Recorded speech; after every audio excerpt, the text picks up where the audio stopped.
moonshine car. It's the last car that was made before the War of 42. It's a very popular model. What did you say the brand? What's the? It's a Ford. A Ford. It's a Ford Coupe. 41 Ford. Wow. Yeah. So, And as I mentioned, the last car they made before the War of 42. My uncle, it's my grandfather's car. He used to borrow this car, and he would haul moonshine in it, mostly across Roan Mountain into Tennessee. so your grandfather got the car like new? My grandfather bought the car new, and I think it was $800 that he paid for it. Wow. Yeah, it's pretty amazing. Because now, what do you think it's maybe worth? I don't know. Looks like it's in great shape. On the oven ring, it is in good shape. The only thing that I had when I aired the car, the only thing different about it is I took the stick off the floor and had an automatic placed on the column, which I'm sorry that I did that. Oh, are you? And it has air conditioning in it. I want its comfort, not style anymore. So it used to not have air conditioning. That's no, a change. No air conditioning, and no flathead 6. But that's a change I'll bet you that you're happy that you made. Yes, yes, absolutely, especially in this weather. Yeah. So my uncle never got caught. My grandparents would drive the car to church on Sunday after a Saturday night haul, and the sheriff would be in the churchyard, in the church house, teaching Sunday school. Bootleggers came into the churchyard and took out the moonshine. They never got caught. Never. It still has the hidden compartment underneath the trunk where they used to haul the moonshine. Whoa. That makes the car so much cooler. It is. It's a very cool car. It goes fast. They had it really souped up during those days for hauling moonshine. And they told me, my Uncle Frank told me some really neat stories about hauling it over the mountain with their lights off. Oh, really? And the mountain's treacherous in the daytime. Right. So right. I can't imagine them doing that. My grandfather was just a tobacco farmer, didn't have a lot of money. And years later, my Uncle Frank's conscience hurt him. And he told him about hauling moonshine in his car. And he said, I always wondered how you had more money than I did. Knew you were doing something that probably was illegal, but I never thought it would be hauling moonshine. So I love the car. Really enjoy driving it because of the era. I was born the wrong time. And the history of the car. Yeah. So it's really neat, and I love the old classic cars. I have a couple other old classics that I aired. Oh, I was going to say, but this one has a special meaning. Yes. But no, not necessarily. The others as well. Well, the 57 Chevy Bel Air was my dad's, and the 56 T-Bird was my mother's. Okay. And but so those weren't necessarily used for moonshining. No, sir. No, absolutely not. But they still so have my some friends, cool history. my friends enjoy. Yes, my friends enjoy.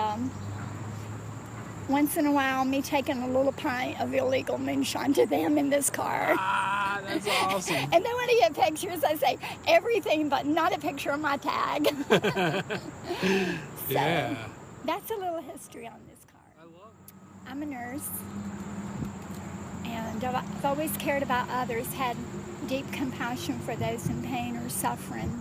But I've always learned, I've learned something very valuable from my grandparents and through life about life. As we all know, life is very short. And it's just behooving to me how people can mistreat and be so mean to each other. And it's only the good that you do for others in this life that matters anyway. There's a lot of unselfish, uncaring people in this world, but you can reverse that. There's a lot of good people in the world left too, but most of those have passed on or either nearing the end of the life cycle on this earth. And that's very sad. I wish people would be more compassionate with each other and understanding of the hardships that people do go through. And sometimes it's not what you do to help them, it's just a kind word. that can make a big difference in a person's life that is hurting or don't know where their next meal is coming from. It's sad that we live in a world of so much, but people have so little. No. My philosophy on life is be kind to that person, because you never know when that same person can come back into your life, and you may need them, especially neighbors. Neighbors treat each other horribly. So life is short, and it's only what the good you do here that really matters. If I can leave that thought for anyone, just tuck away in their heart. You never know. That was good. I appreciate that. Thank you, sweetie. Yeah, you too. You have a great time. It's a pleasure. All right. Are you traveling through? No. Just I live here. Just live here? Yeah. You've been here a while? I have. Actually, I was born and raised in Burnsville, and I don't want to say where I live now. Okay. But welcome to Student of Life, the game show. So I just love that discussion with a sweet lady I met in the parking lot of Earth Fair in Asheville. I just noticed her outside this amazing old car. I got all that cool info. And next up, we go back to my conversation with Mr. Randy, aka Charlotte to Vegas, on a flight from Charlotte to Vegas. And he'll be back later on in the season, not in this episode, but don't worry, this is not the end of him. Benoit Park Reggae Fest. Met up with a bunch of friends and they wanted to do mushrooms. Well, I think I swallowed about 2.8 grams of fucking mushrooms. A lot of fucking mushrooms, almost a native. I hadn't made it into the park. I was already tripping balls, bro. So, we get into the park and at this point I'm sweating it out, but whatever. We sit down and all I see is my boys start fucking whipping out bag of blunts, bro. Just like bags of fucking blunts and fucking more mushrooms. And I'm thinking to myself, I'm really internalizing this right now because I'm fucked.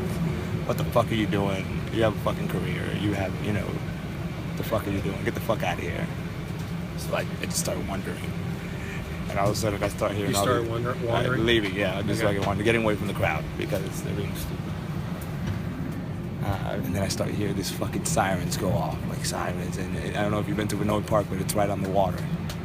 And in my mind, everybody's rushing towards the water, and I'm rushing towards the water, and I'm thinking these boats collided, and I'm running. I'm not running, but I'm speed walking there, full speed. And then I get there, and it's calm, dead silent. Nothing's really going on. It's me tripping the fuck out.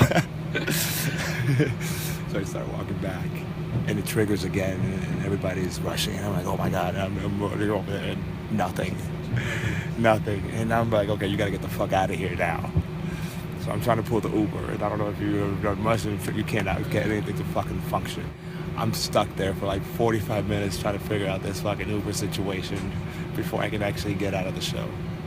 I ended up going to like $200 for nothing. I mean, between mushrooms and Ubers, and I was there for 15 minutes, not counting the whole time I was trying to exit the place. So I finally get into an Uber, and my phone dies immediately. And this guy pulls over. He's like, "What the? I'm not going any fucking further. I don't give a fuck how fucked up you are." So I just happen to have cash on me. I pull out the cash. I'm like, $40. He's like, "We're back in business. Where the fuck are we going?" I'm like, "I don't fucking know, but just drive that way." He's like, "I don't know how I feel about this. Old man, like, I've never done mushrooms. It's a hell of a drug. Don't do them." You told him that? Yeah. It's like I wasn't planning on it. But this guy drove me home just based off, go straight, make a right here, make a left there. That was one of the stories. Hold on a second, I got this on. Gotta get myself on airplane mode. And finally, we rejoined my badass hair cutter, Jen, with some interesting stories about her baby. We're in our 23rd week right now, in the middle of it. Saturdays are like new weeks. Every Saturday marks a new week of pregnancy. Okay. Yeah. Awesome. So we're in the middle of 23. So still everything's healthy. Everything's healthy. Everything is going like textbook pregnancy. Really. Sweet. So that's really fortunate, and yeah. So hopefully the delivery will go Right. as Right. Which is what date about? January 13th is our Due date. due date. Okay. December 30th would be great. So you could just not deal. So you could just. So it's all on this tax year, and all on because the way that they do it for insurance purposes too. Like it'll go on. So is the it truth won't- coming out? This is all done for money reasons. It's for money. We're gonna make a lot of money off this baby. Yeah, I mean, back in the day, people did have kids for financial reasons. I mean, Yeah. not all, but you know. Yeah. Now it's the opposite. Now it's like, Yeah, it's expensive. yeah. First year I don't think is so bad. I mean, kind of getting set up to have the baby just around the house. Now for us it's more expensive too because we had to do a known donor contract. I will have to legally adopt this child. So there's a lot of extra costs Like, involved for okay. us. So like after the birth, you have. Yeah. Gotcha. Mm-hmm. Huh. Yep. And y'all still doing it cheaper than it would have in the other ways you were saying. Yeah, I mean, if we had gone through a bank, I mean, it is expensive to get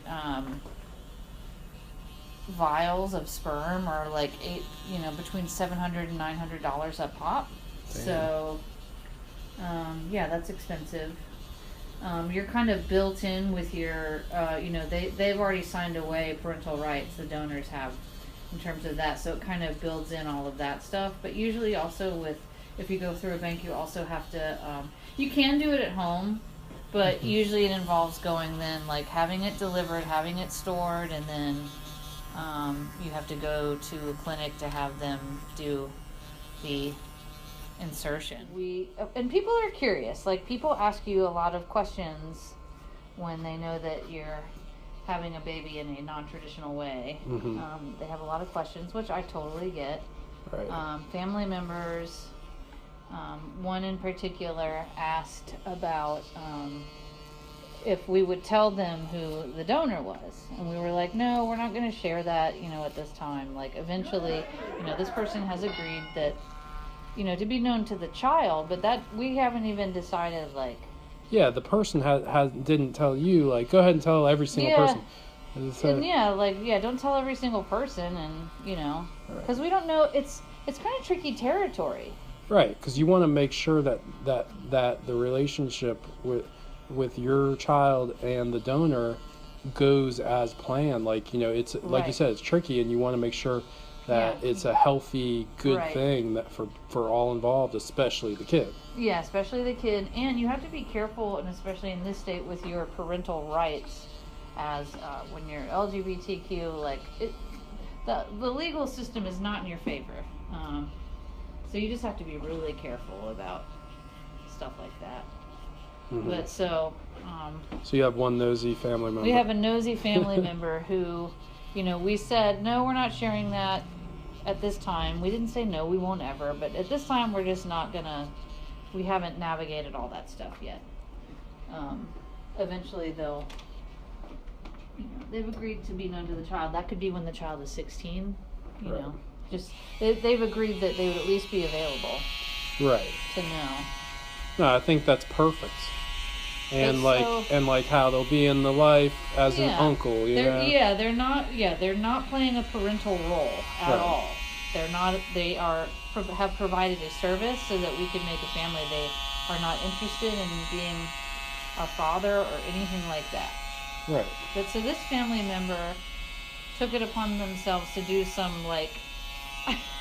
investigating Not cool. Yeah, and so my partner, her mom was asking her questions that seemed kind of suspicious, like, so what is this baby gonna look like? Is it gonna look like you? Like, asked her, like what color will the skin be? Like, very weird questions.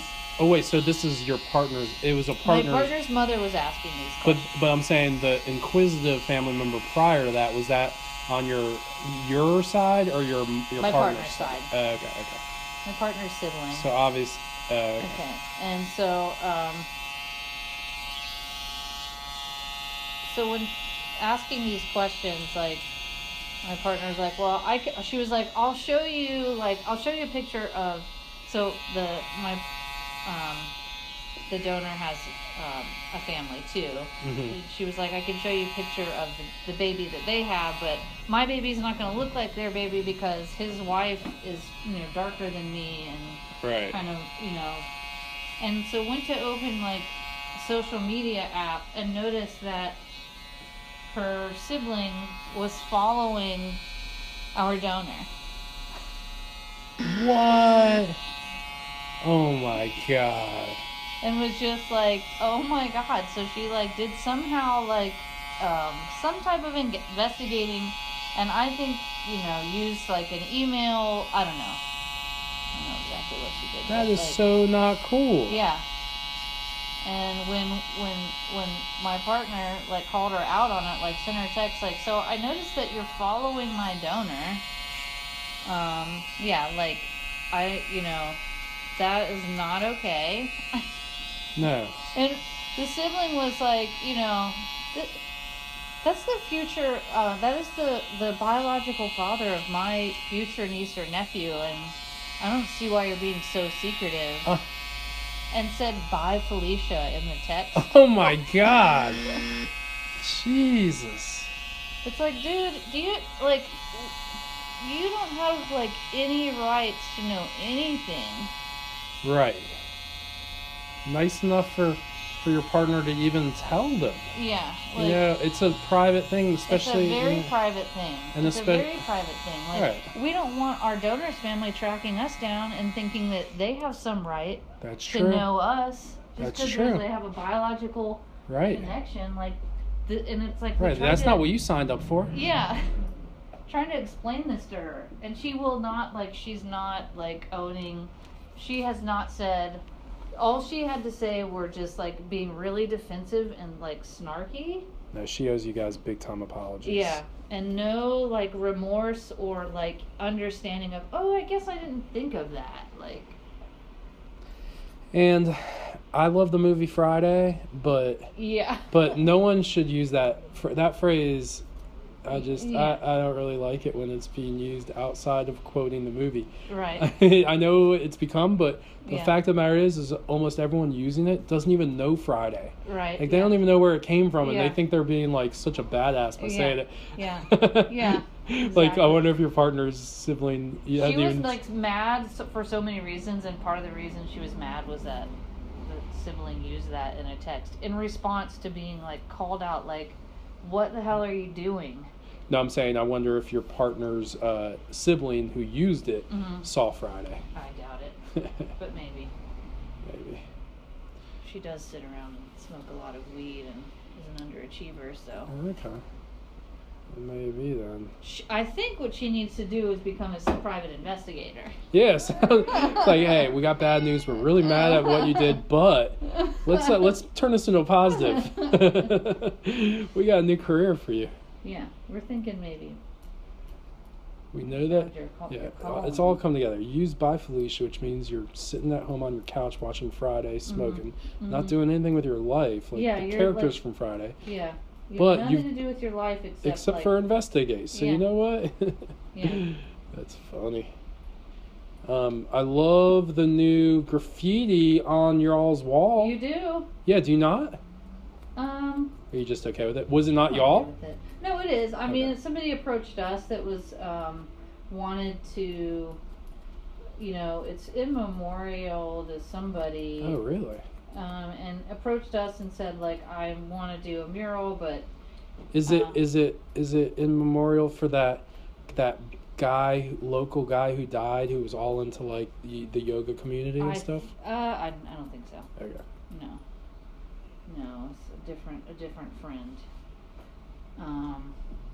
So you're like, sure, even though you don't own Yeah. the building. No, and I mean we had to ask permission from the landlords about having it done, and they had to approve what he was going to do.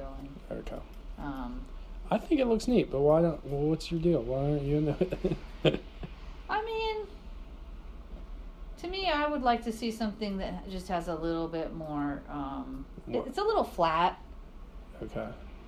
I don't think he's done very many murals, and so to me, Gotcha.